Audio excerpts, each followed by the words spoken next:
حضرت عبداللہ ابن ام مکتوم رضی اللہ تعالیٰ عنہ مسجد نبوی کے دوسرے مؤذن تھے۔ آپ کے والد کا نام قیس بن زائدہ اور والدہ کا نام عاتقہ بنت عبداللہ تھا، جنہیں ام مکتوم کہا جاتا تھا۔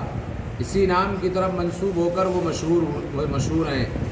آپ رضی اللہ عنہ نے بالکل شروع میں اسلام قبول کر لیا تھا اور نابینا ہونے کے باوجود دین سیکھنے میں دوسروں سے آگے رہتے تھے۔ قرآن پاک میں تقریباً 16 آیات حضرت عبداللہ ابن ام مکتوم رضی اللہ تعالیٰ عنہ کے حق میں نازل ہوئی، جس کی وجہ سے حضور صلی اللہ علیہ وسلم آپ کا بڑا اکرام فرماتے تھے۔ جب مدینہ منورہ میں تعلیم کے لیے مصعب بن عمیر رضی اللہ تعالیٰ عنہ کو حضور صلی اللہ علیہ وسلم نے روانہ کیا تو حضرت عبداللہ ابن ام مکتوم ان کے ساتھ تھے۔ حضور صلی اللہ علیہ وسلم مدینہ منورہ سے باہر تشریف لے جاتے وقت انہیں مدینے میں اپنا نائب مقرر کرتے تھے۔ فتح مکہ کے موقع پر حضور صلی اللہ علیہ وسلم نے مدینے میں حضرت عبداللہ ابن ام مکتوم ہی کو اپنا نائب بنایا تھا۔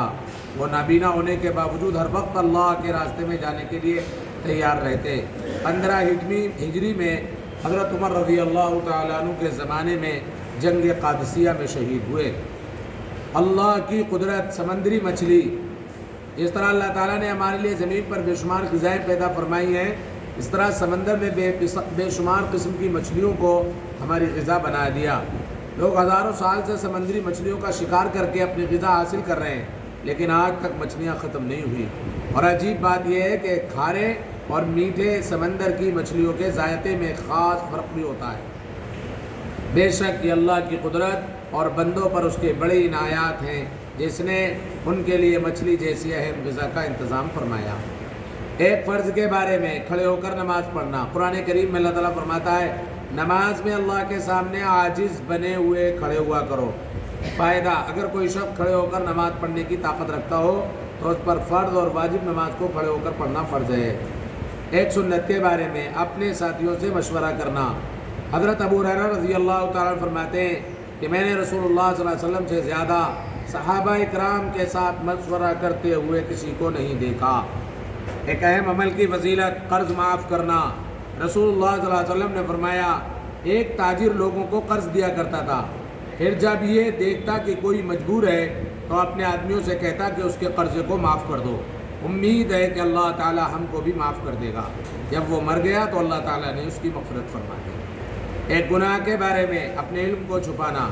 رسول اللہ صلی اللہ علیہ وسلم نے فرمایا، اگر کسی شخص سے کوئی علم دین کی بات پوچھی گئی اور اس نے اس کو چھپایا حالانکہ وہ چیز اس کو معلوم ہے تو قیامت کے دن اس کے منہ میں آگ کی لگام دی جائے گی۔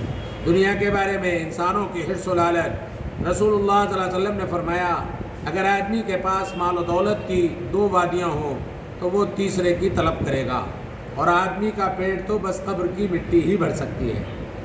آخرت کے بارے میں اہل جنت کا کھانا پینا۔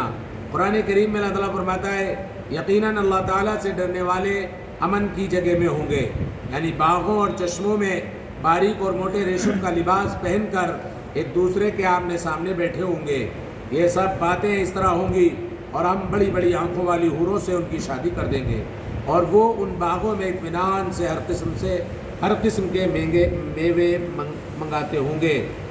طب نبوی سے علاج، اس میں سرمے کے فوائد۔ رسول اللہ صلی اللہ علیہ وسلم نے فرمایا، تمہارے سرموں میں سب سے بہتر سرما اسمد ہے، جو آنکھوں کی روشنی بڑھاتا ہے، پلکوں کے پالوں کو اگاتا ہے۔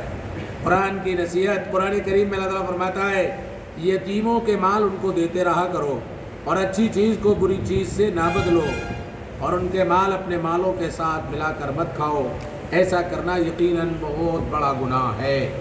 سبحان اللہ۔